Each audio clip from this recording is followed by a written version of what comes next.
everyone doing Welcome. today? We're doing great. How you doing? Good. My name is Julie. This is Austin, Kyle, and Yomar. We are Guardian Technologies. So, just a little fun fact. Nowadays the search and rescue operations is actually not as effective as you would think. On average, only 70% of the time, it only has a 70% successful rate. And however, it is a very costly process. It costs, just for U.S. Coast Guards alone, it's cost $680 million. That's how much they spend on their search and rescue efforts. I don't know about you, but if I'm spending 600 million on something, 70% is not good enough. Especially when the other 30% is not just a figure, it's human lives is lost every day.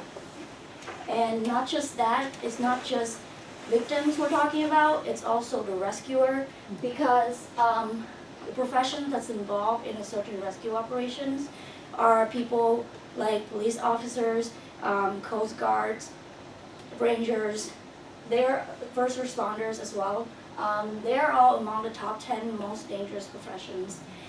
So, one of the reasons why the cost of a search and rescue operation is so high, because we're required to cover a large radius in a small amount of time. So they would have to either use volunteers, civilians, which put even more people at risk, and they always have to use helicopter, turboprop plane, patrol boats. Each one of these costs nearly $10,000 hourly. So the cost just goes up exponentially. And one of the ways that's been used to improve this process is Swarm. Swarm is a network of drone pilots volunteer their drones to help search and rescue agencies in their search effort. However, it's not really being used as much as it should be due to the fact that they still receive inaccurate alert because the drone pilots are not professionals. They don't get accurate information in time, and the time it takes for them to just transfer the message to the search and rescue agency is time consuming. They still have to use helicopters and planes on top of that. That's why it's not being utilized.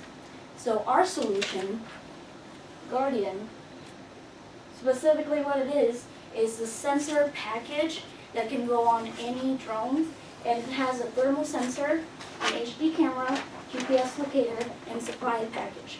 What it does is utilize the drone network that these agencies already have at their disposal. They will, with our product, they can put this sensor on these drones, and the sensor will scan the area and send the thermal data right back straight to the search and rescue agencies. That way, the professionals can look at that, and if they detect any in a specific location has like the possibility of having a human, they can have the drone drop a supply package, and the GPS locator will send them the locations, and they will get there as soon as possible, which minimize the use of having to use human effort to go to these dangerous locations for no reason. And it's also, the reason that makes us different is the fact that there are many drones company provide drones with these features, but they're very expensive because they comes with the drones and everything together. However, they already have the drone network at their disposal. All they need is that little sensor, and that's what we have to offer, which make the process cheaper, safer. And our plan is to ask for $70,000 to $100,000 funding to develop the product, do some field testing, all the while making the network and the connections to these search and rescue agencies, and start saving lives. How does Thank you so much. How does the sensor drop supplies? I can answer that. So it would be a mechanical switch embedded in the system that the pilot could then trigger via the radio signal that the drone's using to communicate the images back. Wouldn't that change the weight significantly, the supply package? Is that adding one thing that's not really necessary, but wouldn't that dramatically stop that drone from flying? So the drones they tend to use for search and rescue tend to be larger and can carry much larger payloads. And if you use a net, you can make that more variable. That was one of the things I actually talked with the director of Swarm myself, and he had mentioned that they were definitely looking for a mechanical payload that could drop those supplies to people. So in the event that they're, stuck or looking for help, they can get it quicker. What are the supplies? It would be things like emergency blankets, food rations, flares to help emergency personnel get there quicker. Okay. Something that can support the life or extend the life a little longer for. And in case like the location is too far away, there's something to hold them over until rescue comes. I have a question, I'm not sure if you can answer it. You're talking about high definition cameras, you're talking about thermal sensors. Both of those items are highly affected by the humidity and the elevations that you're working with. Have you done any studies on these particular things? So we haven't looked into the elevation or humidity yet. However, the FAA does limit the height to about 300 feet for the drones. So we're not foreseeing as much of an impact. The primary purpose of the thermal sensor will be to first locate a thermal spot on these neutral backgrounds, so that then the HD camera can confirm whether or not it's a false positive. What is the size of this attachment? Are you conceiving almost like one chassis that just links onto the drone, or is it the four component? Well, I guess there's three components. GPS locator would probably be embedded in one of them. How does that look? How does it? So we're hoping for a box or a dome that could attach via some mechanical system designed for the different drone brands. Okay. But they would all be embedded in a single package that would then go on. And Sure, please go no, ahead. sorry, there is like our investigation like lead us to, you see as the advance of the technology nowadays, so they have that flexibility that we can get that together in a easy way that used to be before. So that's why they're now presenting the opportunity of drone. This is a really nice opportunity for our product. Let me just ask one quick one. And Swarm is a formal organization? Yeah, It is. It has 1,100 drone pilots, so it's a really big network at the disposal of these agencies. They're volunteers. Yeah, they're volunteers. Okay. And out of that group, what percentage have different aspects of what you're suggesting putting into one package? So what percentage of those drones might have, thermal sensing technology, or might have a camera, or a combination of both, do you think? So they don't have hard numbers. One of the requirements is that you have either HD or thermal. I would imagine a majority therefore do have one or the other, with a much smaller group having the capabilities of both. So your concept is just everything in one package, fits on every single drone, there's unity there. Yeah. And The then, big problem we experience, by the way, is that when they go in after these things with a thermal sensor, they pick up all sorts of things. Either hot spots in the earth, for example, or they pick up animals and run around, they get false positives all the time. Combining this with a high-def camera is a huge benefit that we've got going. Why you guys? I mean, do you guys have backgrounds in GPS or mechanical or visual? So we're both electrical engineers. I've had a previous co-op where I did a lot of robotic stuff. It was primarily underwater robotics. However, I did use a lot of work with sensors, and I do have some experience with GPS and so on. Do you have preliminary designs on what this box looks like, or? Not yet. It's actually part of our capstone as well, so we're hoping to have those preliminary designs by the end of the semester. So, I'm asking out of ignorance, but I had a little bit of exposure through the insurance industry on drones. But you see companies like Google coming out with all sorts of technology. What's your thought about them? I mean, it seems to me some of this is sort of off the shelf and putting a package together, so what would prevent, a Google from just coming and designing something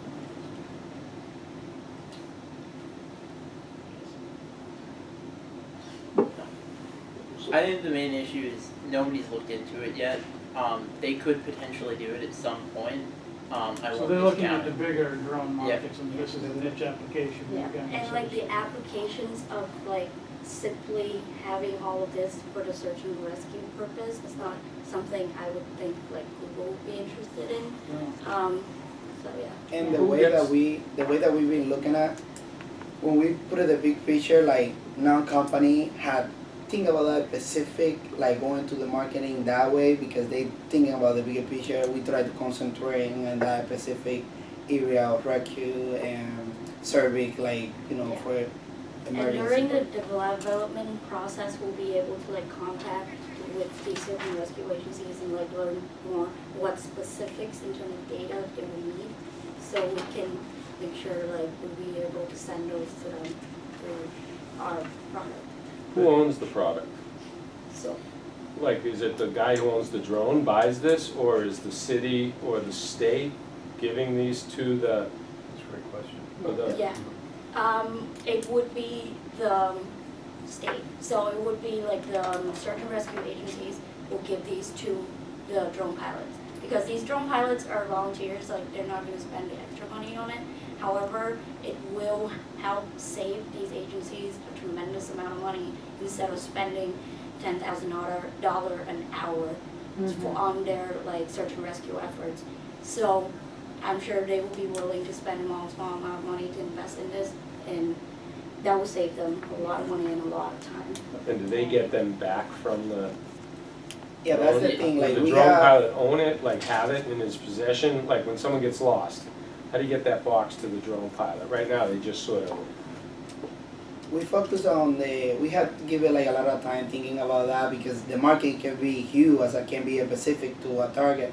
So we was thinking about like going to the rescue and state agencies and things like that at first, commercial, but then it's gonna be people who volunteer or part of those organizations that can acquire our product and integrate it to their and serve as a rescue. okay. To answer it another way, I think the assumption would be that, say, FEMA, for instance, would buy a large number of these, spread them out over the area, and then transport them to the immediate area and, loan them to the pilot to use for the duration of search and rescue.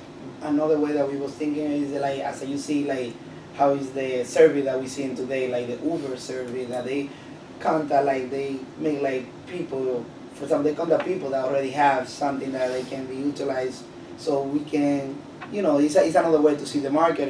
We can like provide them to the public, they can provide the service.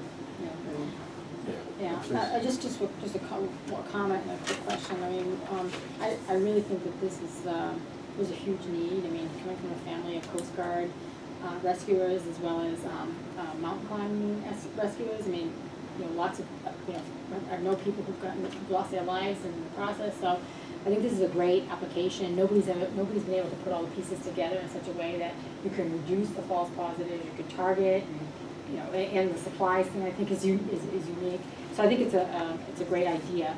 Have you thought at all about, especially leveraging the volunteer network, about any legal liability ramifications?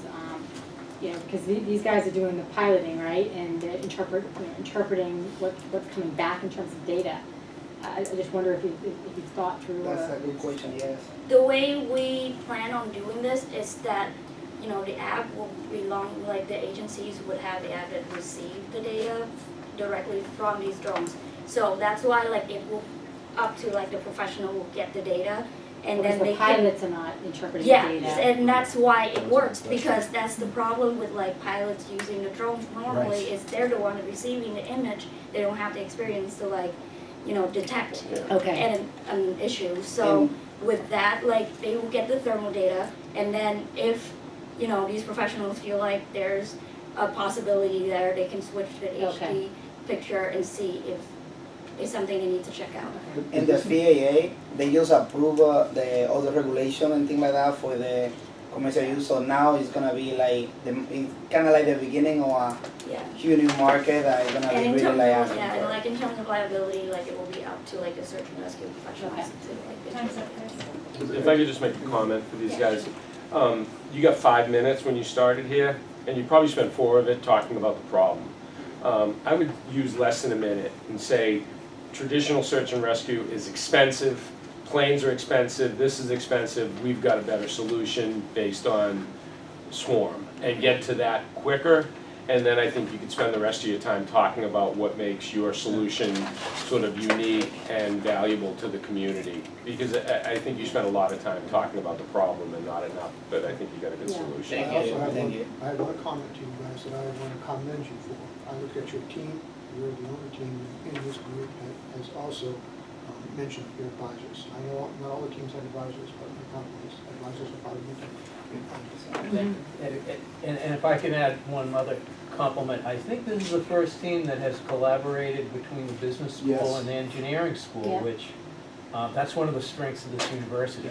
You know, so you broke down the silos and you optimized, so Agreed. congrats for that. And you reached out to your end customers, you thought about that, and You've done your homework. you've done your homework, and the other thing is I would second the comment about upfront the need, you know, spending time talking a little bit about how you might integrate that data is very, very important, because it took a very thoughtful question from Cindy to pull out something that you guys had already thought about. And so I'm sitting here and I'm wondering the same thing, how are you gonna integrate that? What's the liability? You're having all these individuals with the drones. No, you've thought about it already. You've got it. So, good job. Thank you. Thank you so much. Nice.